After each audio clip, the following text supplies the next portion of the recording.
আমাদের যতটা রাস্তায় লোক চলাচল করছে এবং তাদের চলার যে পারপাস কী কারণে যদি মোস্ট এসেনশিয়াল না হয় আমরা তাদেরকে বাড়ি ঘরে ফিরিয়ে দিচ্ছি।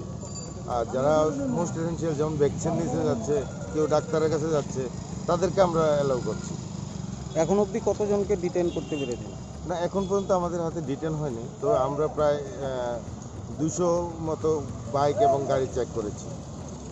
মানে ইলিগ্যাল মুভমেন্ট কি কেউকে দেখতে না, পেরেছেন? এখন পর্যন্ত ইলিগাল মুভমেন্ট আমাদের হাতে ধরা পড়েনি।